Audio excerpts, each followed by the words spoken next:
ছোটবেলায় আমাদেরকে পড়ানো হতো আয় বুঝে ব্যয় করো। একটাবার একটু চিন্তা করে দেখেন তো আসলে কি আয় বুঝে ব্যয় করা সম্ভব? আপনি যে টাকাটা মাসে আয় করেছেন, দেখা গেল মাসে আপনার পুরা পরিবারে এই টাকাটা খরচ হয়ে গেল। এমন সময় আপনার প্রিয় মা অসুস্থ। চিকিৎসার টাকাটা আপনি কোত্থেকে আনবেন? হয়তো ধার করতে হবে অথবা কোনো না কোনোভাবে ম্যানেজ করতে হবে।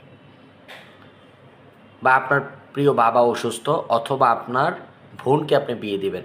তাহলে টাকাটা কোত্থেকে আসবে? এই যে আপনি ম্যানেজটা করেছেন, তার মানে আপনি কিন্তু আসলে নিজের আয়ের টাকা দিয়ে কিন্তু আসলে চলতে পারতেছেন না। আপনাকে কিন্তু আসলে আয় কম করলেও আপনার ব্যয় কিন্তু করতেই হবে।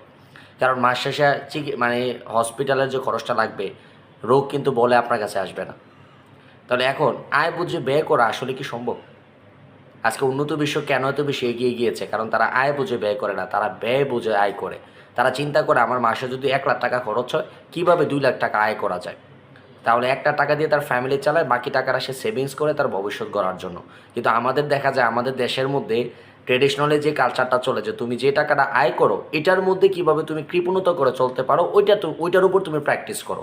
কিন্তু খাইচ্ছোত পরিবর্তন না করে কিভাবে আয়টাকে বৃদ্ধি করা যায়, যে সেকেন্ডারি একটা ইনকাম করা যায় কিনা, যে আমি তো চাকরি করি, চাকরি করে ২০,০০০ টাকা ইনকাম করি, তাহলে চাকরির পাশাপাশি এক্সট্রা আরও ২০,০০০ টাকা আয় করার জন্য কোনো কিছু করা যায় কিনা, এটা নিয়ে আমরা চিন্তা করি না।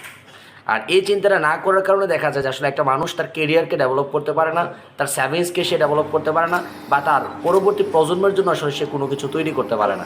সো আসলে তৈরি করাটা হচ্ছে পরে, আগে হচ্ছে চিন্তাটা।